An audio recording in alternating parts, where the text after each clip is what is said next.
आप सभी का स्वागत है।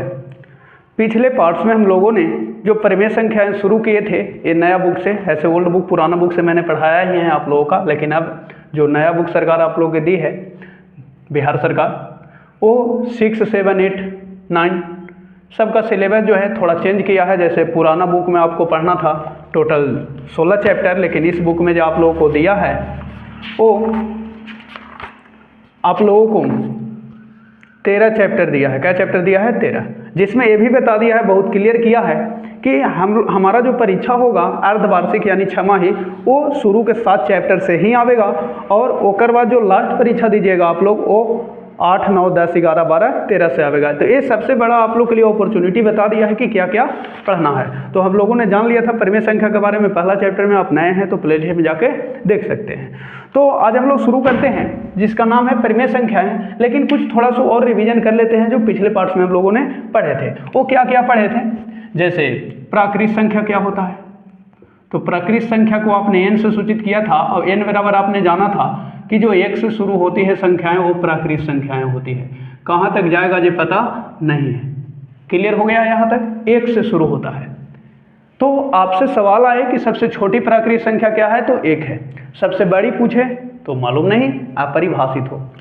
अब सवाल ये आती है कि क्या -2 प्राकृत संख्या है, तो नहीं है। बहुत अच्छा, क्यों नहीं है? क्योंकि इसको ले जाके देखेंगे इसका घर यही है ना, उस घर में -2 मिलेगा? नहीं मिलेगा, इसलिए -2 प्राकृत नहीं होगा। क्या 10 होगा प्राकृत? तो हाँ मिलेगा सर। ऐसा तो 10 ना लिखे हैं, ये डॉट डॉट का मतलब नहीं समझते हैं, आगे कहाँ तक जाएगा पता नहीं है। 6, 7, 8, 9, 10, 11, 12 ऐसे ही चलते रहेगा। तो 10 है प्राकृत, लेकिन -10 माइनस में मिलेगा ही नहीं। ये प्राकृत संख्या केवल प्लस में होता है। किस में होता है? प्लस में। क्लियर हो गया? बाटा अगर दे दे कि 2/3 होगा तो नहीं, बाटा में होता है? नहीं होता है। रूट में होता है? √3 है प्राकृत? नहीं है। तो पहले इसके बारे में आपने जान लिया फुल्ली, कोई दिक्कत नहीं। आप सुनिए पूर्ण संख्या, थोड़ा मैं रिवीजन करा रहा हूँ आप लोगों का, आप लोग पिछले पार्ट्स वाला देखना होगा। इसको W से सूचित किए थे, तो बस प्राकृत में 0 मिला दीजिए, एकरा में 0 तो मिला दिए हैं। यही जो बन गया ये सब कौन संख्या बन गया? पूर्ण संख्या। तो बताइए पूर्ण संख्या यानी जो 0 प्राकृत संख्या में 0 को शामिल करने से जो संख्या का परिवार बना वो पूर्ण संख्या हुआ। अब सबसे छोटी पूर्ण संख्या कितना हो गया? 0, बड़ा परिभाषित। अब कहेगा कि बताइए कि -3 है पूर्ण, बताइए। तो माइनस में होता है ये भी? नहीं, क्योंकि प्राकृत में केवल क्या आपने शामिल किया? 0। तो जब वही माइनस में नहीं होता, बेटा में नहीं होता, तो ये होगा बेटा में पूर्ण नहीं होगा। ये भी बेटा में नहीं होगा, माइनस में नहीं होगा, ये भी पूर्ण नहीं है। 3/7 भी पूर्ण नहीं है, -√5 भी पूर्ण नहीं है। ठीक है? क्लियर? हाँ क्लियर। अब आते हैं पूर्णांक के बारे में। किसके बारे में? पूर्णांक। तो पूर्णांक क्या होता है? जिसको I या Z से सूचित करते हैं, I या Z से। तो बस पूर्ण संख्या यानी पूर्ण संख्या सर, हाँ इसको इधर मैं लिखता हूँ, ठीक है? I या Z से सूचित करते हैं, I या Z से। देखिए तो बस पूर्ण संख्या, हाँ। और प्राकृत संख्या कहाँ तक जाएगा पता नहीं। और प्राकृत संख्या का आगे माइनस लगा के शामिल कर दीजिए, कोई लगा के माइनस। तो पूर्ण संख्या और प्राकृत संख्या के आगे माइनस लगा के शामिल करने से प्राप्त संख्या का जो समूह हुआ वो कौन संख्या कहलाया? पूर्णांक। यानी पूर्णांक में प्लस वाला भी आवेगा और पूर्णांक में माइनस वाला भी। बातें क्लियर हो गया? हाँ। अब कहें कि -3 बताओ पूर्णांक है, तो हाँ है, लेकिन प्राकृत है? नहीं है। पूर्ण है? नहीं है। नन है ना, घर में ले जाके देखिए। लेकिन इसका घर जो है इसमें प्लस में भी होता है और माइनस में भी। कहेंगे कि -100 है पूर्णांक, तो हाँ बहुत अच्छा। 100 है तो हाँ, 0 है तो हाँ है, बहुत अच्छा। ठीक है, लेकिन यही कहते हैं कि बेटा में अब 4/3, अब बताओ पूर्णांक है तो ये बेटा में होता है? नहीं ना होता है, नहीं होता है। क्लियर? हाँ। अब परिमेय संख्या के बारे में भी जाने थे, थोड़ा सा उसके बारे में भी बात कर लेते हैं। परिमेय संख्या क्या हुआ था?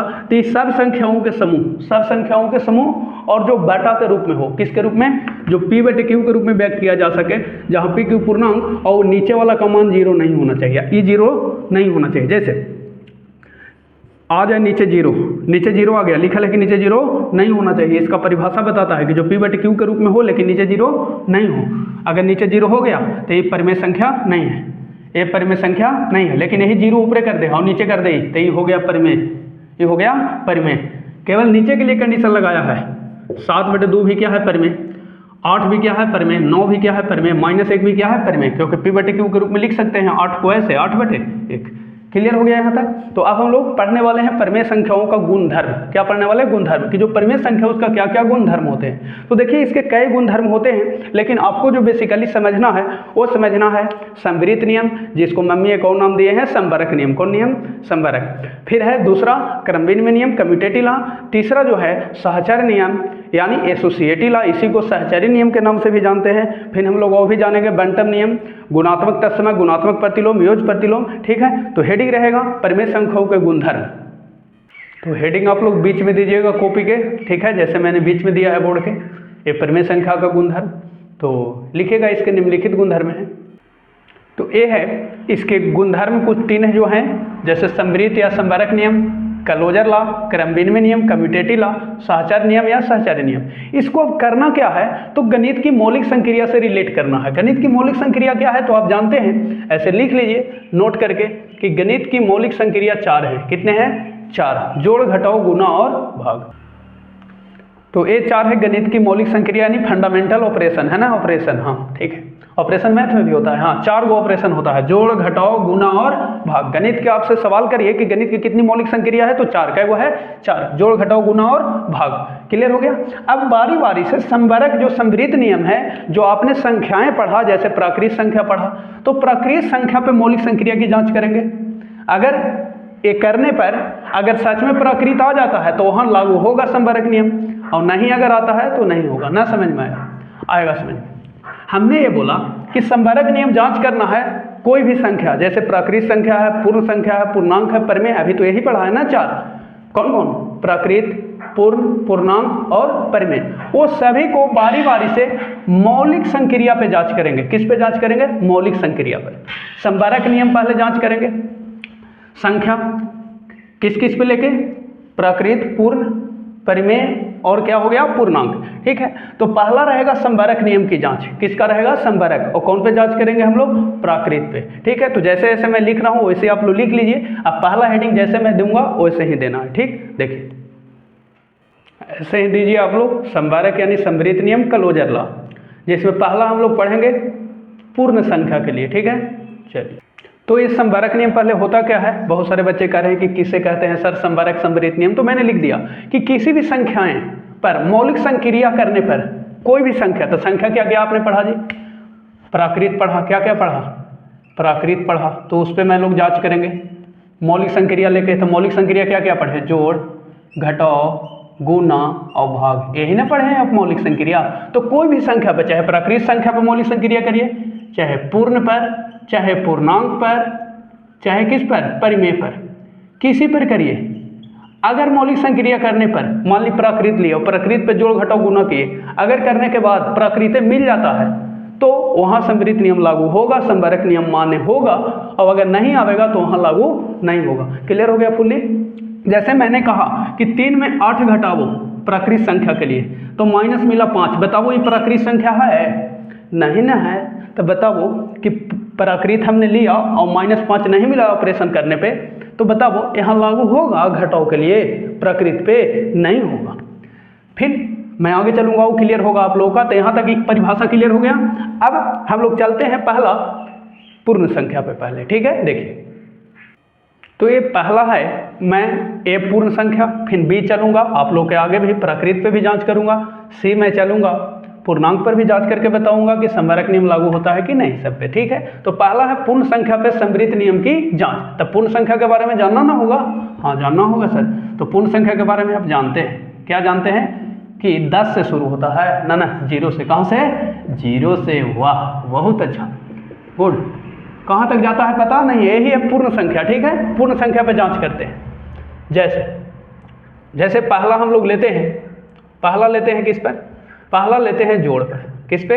जोड़ पर। लीजिए जोड़ पर एग्जाम्पल लीजिए, कोई भी लीजिए, पूर्ण संख्या लेना है। कौन संख्या? पूर्ण। मान ली कि 8 और लिए गए 9, जोड़ना है, जोड़िए। तो कितना मिला? 17। 17 क्या है? एक पूर्ण संख्या है। कौन संख्या है? पूर्ण संख्या है कि नहीं? मिलेगा ना उसमें? मिलेगा। मान लिया कि 12 ले लिया और एगो ले लिए 0। 0 है ना पूर्ण? हाँ, पूर्ण लेना है। तो कितना मिला? 12। 12 भी क्या है? पूर्ण संख्या है। पूर्ण संख्या है। तो इसीलिए कह सकते हैं क्या कि पूर्ण संख्या के लिए, पूर्ण संख्या के अंतर्गत जोड़ पर संवृत नियम लागू है। आपसे कहे कि पूर्ण संख्या पे जोड़ के अंतर्गत यानी योग के अंतर्गत योग के अंतर्गत यानी जोड़ के अंतर्गत संवृत्त नियम लागू होता है, क्योंकि जोड़ने पर पूर्ण संख्या मिल गया। वही लिखा हुआ था, कोई भी किसी भी संख्या पर मौलिक संक्रिया करने पर यदि उसी संख्या का कोई सदस्य प्राप्त होता, देखो पूर्ण संख्या पे जांच रहे थे, जोड़ किए मौलिक संक्रिया तब मिला पूर्ण संख्या जो इसी संख्या का कोई सदस्य है पूर्ण का। यहाँ देखिए 12 भी पूर्ण, 0 भी पूर्ण, जोड़े तब 12 ही मिला जो कि पूर्ण संख्या का सदस्य है, तो यहाँ लागू होगा। ठीक है, तो आता करके लिखना है, मैं लिखूंगा आगे कि आता करके। ठीक है, दूसरा घटाओ पे चलता हूँ। किस पे? घटाओ पे। देखो घटाओ पे लीजिए, कोई भी पहले पूर्ण संख्या लीजिएगा तो ना घटाइएगा। तो मान लिया कि ले लिया 4, अब एगो ले लिया 6, मान लिया 2 ले लिया, कितना 2, तो घटाइए तो कितना मिला 2, जो कि पूर्ण संख्या है ना, मिलेगा ना पूर्ण संख्या। हाँ पूर्ण संख्या है सर, बहुत अच्छा। अच्छा जी आगे बताओ। मान लिया कि ले लिया 4 में से 6 घटा दिया, अब बताओ कितना मिलेगा? -2। कितना मिलेगा? -2। पूर्ण संख्या है? बताइए। पूर्ण संख्या नहीं है, पूर्ण संख्या नहीं है। तो आप जो घटाओ वाला में क्या देख रहे हैं, होगा भी नहीं भी होगा। जैसे 12 में से 3 घटा देंगे तो 9, 18 में से 6 घटा देंगे तो 12 है, लेकिन कभी कभी ना होगा। मान लिया कि 18 में से 20 घटा दिए थे, कितना मिल गया? -2। मान लिया कि 18 में से 26 घटा दिए थे, कितना मिल गया? -8। यानी होगा कभी नहीं होगा। ये -2 बताइए ना, पूर्ण संख्या घर में मिलेगा? नहीं मिलेगा। अब हमने लिखा है कि ऑपरेशन करने पर उसी संख्या का कोई सदस्य प्राप्त हो, उसी संख्या का कोई सदस्य। तब बताइए पूर्ण संख्या पर ले रहे थे, पूर्ण संख्या मिला जी? नहीं ना मिला। तो बताइए कि लागू होगा घटाओ पे? नहीं होगा।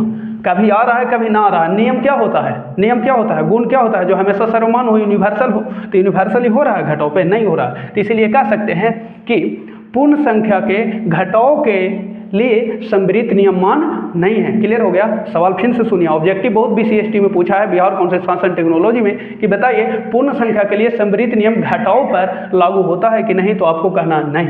ठीक है, मैं लिखूंगा आगे। अगला देखिए तीसरा, कहना तीसरा जोड़ घटाओ हो गया, गुना पे चलते हैं। किस पे? गुना पे। क्लियर है ना? हाँ बहुत अच्छा से नोट्स बनाइए, बड़ी मेहनत लगता है वीडियो बनाने में। देखिए मान लिया कि 4 ले लिया, 3 ले लिया पूर्ण, तो कितना आ गया? 12, जो कि एक पूर्ण संख्या है। पूर्ण संख्या है ना, उसी संख्या का सदस्य है। आपको देखना है कि पूर्ण संख्या आ रहा है कि नहीं। मान लिया कि ले लिया 0, ले लिया 8, तो कितना आ गया? 0। 0 से किसी में गुना होता है तो 8 टर्म में, यानी खत्म कर देता है वो सबको। 8 टर्म समझिए, पूर्ण संख्या है। तो ले लिया, जैसे 0 गुने 8 गुने 5 गुने कईयों को गुना करके ले सकते हैं। ऐसे मैं दो के एग्जाम्पल लिया हूँ, कईयों को ले सकते हैं। ठीक है, तो दो को बेस्ट होता है। ठीक है, तो यहाँ देख रहे हैं कि गुना के लिए मान हो जा रहा है, पूर्ण संख्या आ जा रहा है, इसलिए गुना पर संवृत्त नियम पूर्ण संख्या के लिए लागू होगा। क्लियर? हाँ। चौथा, अब चलते हैं भाग पर। किस पर? भाग पर। देखिए भाग पे देखते हैं।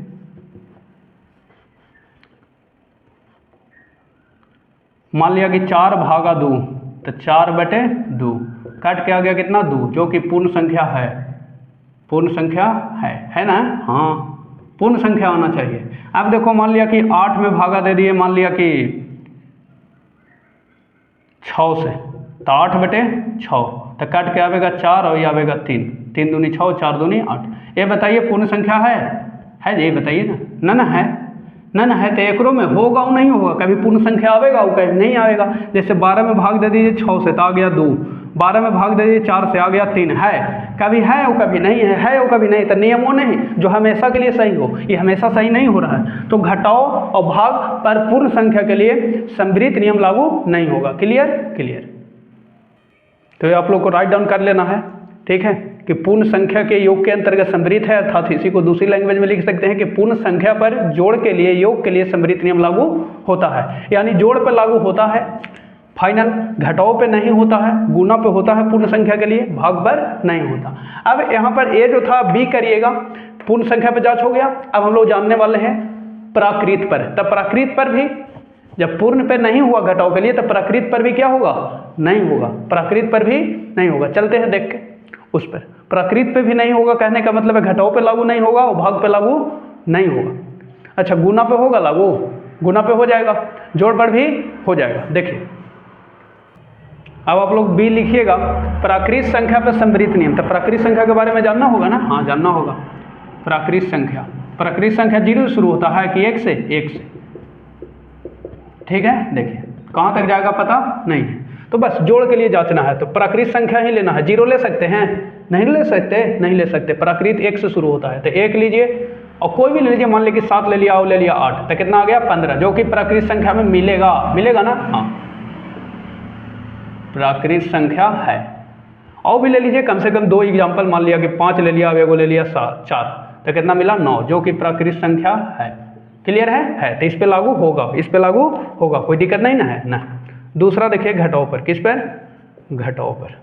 तो घटाओ पर बताइए लागू होगा, बताइए आप ही एग्जाम्पल देखिए, लागू होगा। मान लिया कि ले लिया 5, एगो ले लिया 3, घट के कितना आया 2। ठीक है सर, है प्राकृत है ना, मिलेगा ना उसमें? हाँ है, प्राकृत संख्या है।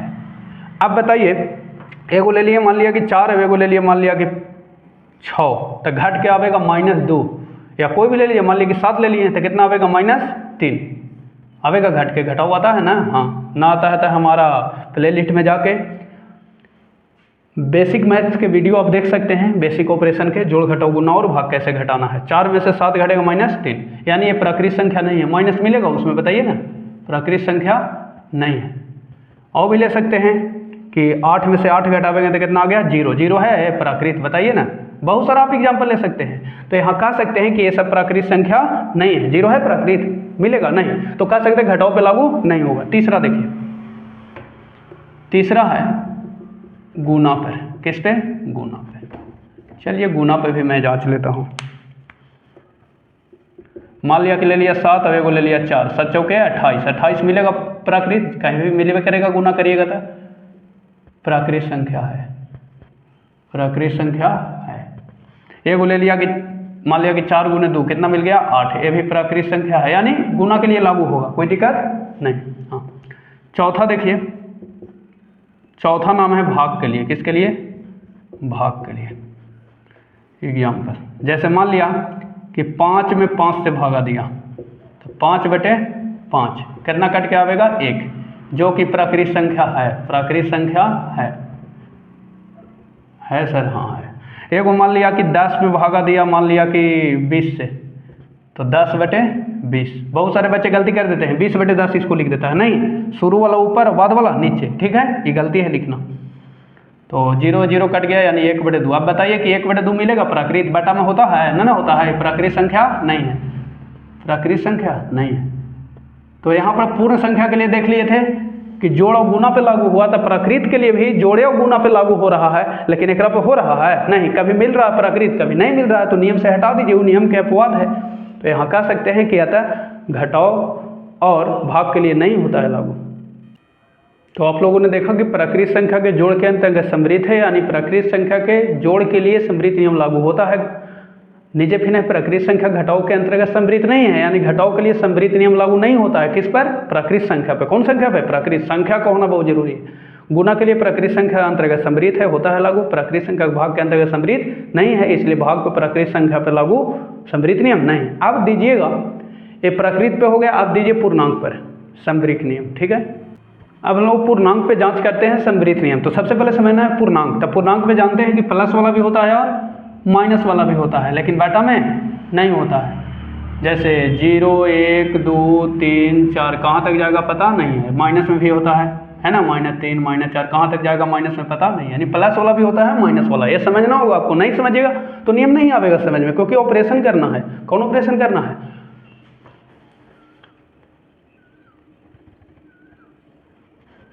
तो जोड़ पे जा रहे हैं जांचने, है ना। देखिए जैसे कोई भी पूर्णांक ले लीजिए, ऑपरेशन ही करना है ना, जोड़ घटाओ गुना और भाग वाला ऑपरेशन, ठीक है। हाँ, तो ऑपरेशन करिए यहाँ पर। तो कोई भी ले लीजिए पूर्णांक, तो मान लिया प्लस वाला भी ले सकते हैं, माइनस वाला भी। बेटा वाला ना पूर्णांक बेटा में होता है नहीं। हाँ, तो मान लिया कि ले लिया एगो 0, एगो ले लिया मान लिया 5, 5 तो मिलवे करेगा आगे, हाँ मिलेगा। तो कितना मिला 5, जो कि पूर्णांक है, पूर्णांक है। क्लियर? क्लियर। अब ले लीजिए मान लिया कि -1, माइनस छोड़िए ना, गोली मारी, माइनस भी ले सकते हैं, -1 प्लस -2 पूर्णांक है, पूर्णांक। तो इसको हल करने पड़ेगा। -1 प्लस गुने माइनस क्या हो जाता है -2, तो कितना आ गया, दोनों हल होकर -3। -3 एक प्रकार का क्या है, पूर्णांक है, पूर्णांक है, ये जी लिख लीजिएगा कि पूर्णांक है। तो यहाँ पर लागू होगा जोड़ के लिए। दूसरा मैं देखता हूँ किसके लिए? घटाओ के लिए। किसके लिए? घटाओ के लिए। देखता हूँ लागू होता है कि नहीं।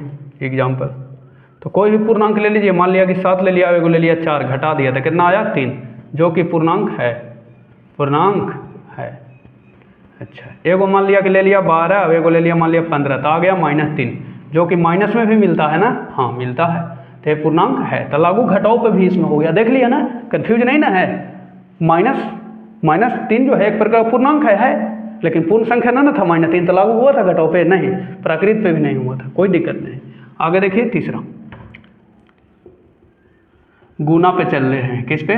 गुना पे जांच रहे हैं कि गुना पे पूर्णांक के लिए लागू होता है कि नहीं। तो कोई भी पूर्णांक ले लीजिए, मान लीजिए कि -3 ले लिया, एगो ले लिया -4, तो माइनस माइनस प्लस और 3 चौके 12, 12 एक प्रकार का क्या है? पूर्णांक मिलेगा, 12 कहीं जाएगा, इसी को ऐसे भी 12 लिख सकते हैं। ये क्या है? एक प्रकार का पूर्णांक है। पूर्णांक है। क्लियर? क्लियर ना? हाँ पूछना है जी, पूछो। हाँ ठीक है, समझ गए। कह रहे हैं कि सर अब 0 लीजिए, तो 0 ले लीजिए, पूर्णांक तो है ही है। और फिर एगो 0 लीजिए, मान लीजिए 1 लिए तो कितना मिला? 0। 0 क्या है? एक प्रकार का पूर्णांक है। बहुत अच्छा, ठीक है। हाँ क्लियर है ना? हाँ अब देखिए,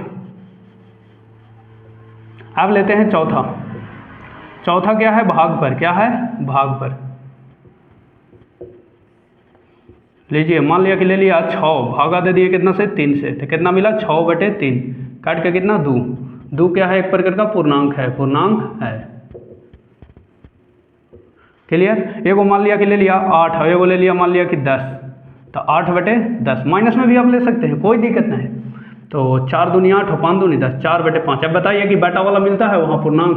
बोलना जी है, लिख दो कि पूर्णांक नहीं है। तो यहाँ आपने क्या देखा? है और ना, है और ना एक में, बाकी 3 गो में लागू हो गया। जोड़ पे लागू होता है, घटाव पे होता है लागू, पूर्णांक के लिए समृद्धि नियम, गुना पे होता है, लेकिन भाग पे होता नहीं है। कोई दिक्कत है तो बताइए हमें आप, कोई दिक्कत ना होने वाला है। तो ये फाइनली आप लोग को लिख लेना है, नोट्स इस तरह से बनाइए। अब हम लोग चलते हैं परिमेय संख्या पे जांचने। तो परिमेय संख्या पे सब हो जाएगा, जोड़ों पे लागू होगा, घटावों पे लागू होगा, गुना पे होगा, लेकिन भाग पे ना होगा लागू। काहे नहीं होगा? दिखाते हैं आप लोगों को, ठीक है। देखिए, तो अब ये परिमेय संख्या पे समृद्धि नियम की कैसे जांच करेंगे? तो सबसे पहले समझना है परिमेय संख्या। फिर से मैं थोड़ा यहाँ रिवीजन करा देता हूँ। आप लोग कह रहे हैं वीडियो बहुत लंबा हो गया सर, एकदम नहीं लंबा हुआ है, माथा दर्द नहीं देगा। मैं इसको पढ़ा के रोक दूंगा, अगले पार्ट्स में डालूंगा क्रमविनिमय नियम, ठीक है। चारों संख्या पे डालेंगे क्रमविनिमय नियम के भी, जैसे आपने 4 संख्या पे पढ़ा, पूर्ण पे पढ़ा, प्राकृत पे, पूर्णांक पे, और फिर कोजी पे पढ़ने रहे हैं परिमेय पे, ठीक है। इसी तरह से बहुत अच्छा से पढ़िए, कोई परीक्षा नहीं छूटेगा। बहुत सारे बच्चे आजकल जो हैं वो थ्योरी को छोड़ देते हैं, केवल एक्सरसाइज बनाते हैं, जो कि दिक्कत दुख का विषय है, इसीलिए मैथ समझ में नहीं आता है, लास्ट तक आप लोग पढ़ते रह जाते हैं। परिमेय संख्या क्या क्या होता है?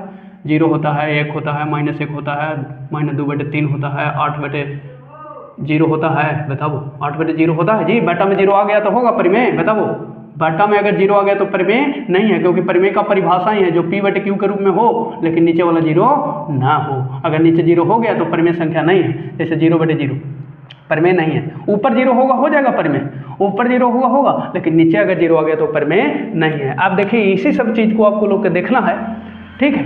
परिमेय अगर ये सब आ गया तो ठीक है, लागू होगा। जैसे पहला हम लोगों को देखना है जोड़ पर। किस पर? जोड़ पे। चलिए जोड़ पे मैं देखता हूँ। देखिए, यही है ना जोड़? हाँ, बहुत अच्छा। जैसे कोई भी परिमेय संख्या बाटा में भी ले सकते हैं आप। मान लिया कि 1/2 ले लिया, और एगो ले लिया मान लिया कि 3/2, बाटा में भी ले सकते हैं। चाहे सिंपल ले लीजिए, बाटा में भी होता है परिमेय और बिना बाटा में भी होता है। हाँ होता है। 0 भी 0 ले सकते हैं, 0 भी ले सकते हैं, ये भी परिमेय है। हाँ, क्योंकि 0 को लिख सकते हैं, 0 को लिख सकते हैं 0/1, ऊपर 0 होगा तो परिमेय तो होबे करेगा, ये तो पढ़ा भी किए हैं। हाँ बहुत अच्छा। तो इसको ले लें, सिंपल ले लेते हैं, आप लोग को थोड़ा दिक्कत होने वाला है। 2 एलसीएम छोड़िए, सिंपल ले लेते हैं। मान लिया कि 1 ले लिया और 3, तो कितना आ गया? 4। तो ये क्या है? एक परिमेय संख्या है, क्योंकि 4 को लिख सकते हैं 4/1। क्या लिख सकते हैं? 4/1, ये परिमेय संख्या है।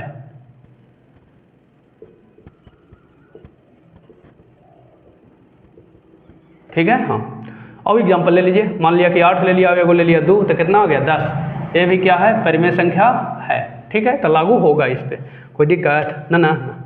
घटाओ पे देखते हैं। मान लिया कि ले लिया, घटाओ पे लेना है ना। चलिए एग्जाम्पल चलते हैं। मान लिया कि ले लिया एगो 2 और एगो ले लिया 0, परिमेय है, घटा के आया कितना? 2। घटावना ही है ना, तो ये परिमेय है,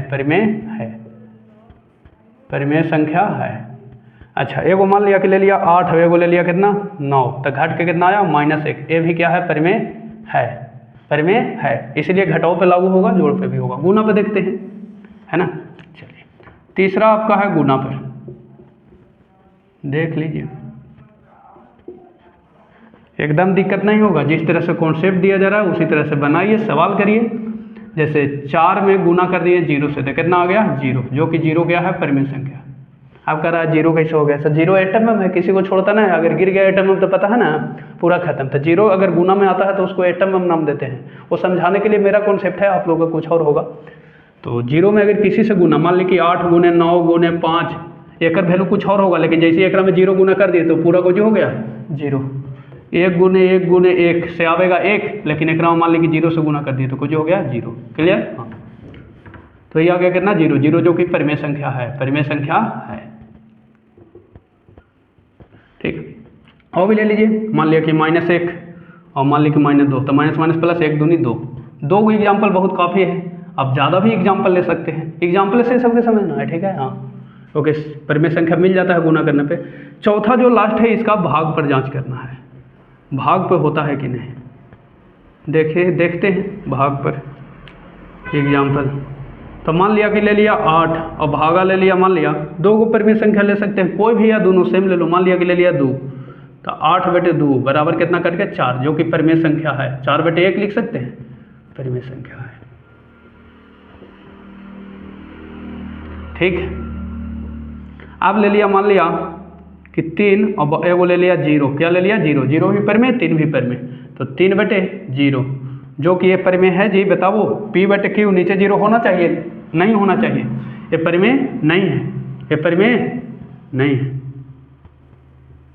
लेकिन ऐसी एक कर दे, 0 पहले ले ले, पर समझाते हैं ये परिमेय नहीं है, परिमेय संख्या नहीं है, परिमेय संख्या नहीं है। लेकिन यही ले लेते 0/3, तो 0/3 ये था, ऊपर 0 होगा परिमेय होगा, लेकिन नीचे 0 आ गया परिमेय नहीं होगा। अब बताइए, तब भाग के लिए लागू होगा नियम, बताइए, आप ही बताइए, ना होगा लागू। इसीलिए आपको कहा कि पहले समझ लीजिए। और कोई दिक्कत है तो बताइए, नहीं ना दिक्कत है। यहाँ तक आप लोगों को लिखना है कि भाग के लिए लागू परिमेय संख्या पर संवरक नियम नहीं होता है। तो ये आप लोगों का लिख लीजिए, जैसे मैंने लिख दिया कि समृद्ध है, यानी जोड़ पे लागू होगा, घटाव पे होगा, गुना पे होगा, लेकिन भाग पर नहीं होगा। देख लिया। अब आप लोग के लिए कुछ प्रयास कीजिए, कुछ क्वेश्चन है जो आप लोगों को बनाना है, आप लोग के लिए होमवर्क। तो एक कुछ आपके लिए प्रश्न है जो बनाना है, ठीक है। तो पहला आप देख रहे हैं, जैसे परिमेय संख्या समृद्ध जांच करना है, अंतर्गत क्या लिखा है, समृद्ध। तो परिमेय संख्या के लिए बताया कि जोड़ पे लागू होता है, तो हाँ अभी ना पढ़ा कि होता है। घटाव पे भी होता है कि ना, हाँ होता है। अभी देख लीजिए, लिखल है ना जी नीचे कि परिमेय संख्या, ऊपर हेडिंग है D और नीचे देखो होता है कि ना, हाँ होता है। अब बताओ गुना पे होता है, आपको भरना है, तो गुना के जाके देखो है लिखा, हाँ होता है, तो एक में कोई भर दीजिएगा गुना वाला, घर में होता है। और भाग के होता है नहीं, दिले है आंसर, और जो कि यहाँ भी हमने प्रूव कर दिया कि भाग पे लागू नहीं होता है। क्लियर हो गया? हाँ, बहुत अच्छा। पूर्णांक पे बताओ, जोड़ के लिए होता था, हाँ होता था, घटाव के लिए होता था, गुना के लिए होता था, भाग के लिए नहीं होता था, ठीक है, दिले है। हाँ, पूर्ण संख्या पे जोड़ के लिए लागू होता था, घटाव के लिए लागू होता था ना, हाँ नहीं, घटाव के लिए लागू होगा, बताइए, नहीं होगा। अब देखे थे घटाव के, जाके देख लीजिए पीछे। पूर्ण संख्या के लिए घटाव पे लागू नहीं होता है, गुना पे लागू होता है, भाग पे लागू नहीं होता है। प्राकृतिक संख्या के लिए जोड़ पे होगा लागू, घटाव पे नहीं होगा, जो कि दिले है आंसर। गुना पे बताइए, गुना पे हो जाएगा लागू, भाग पे नहीं होगा लागू। कोई दिक्कत नहीं ना। इसी तरह से अब क्रम मिनिमम नियम अगले पार्ट में पढ़ेंगे। आज के लिए फिलहाल इतना ही। वीडियो को मेरा शेयर करिए, जहाँ तक हो सके चैनल को सब्सक्राइब जरूर करें। Thanks for watching this video.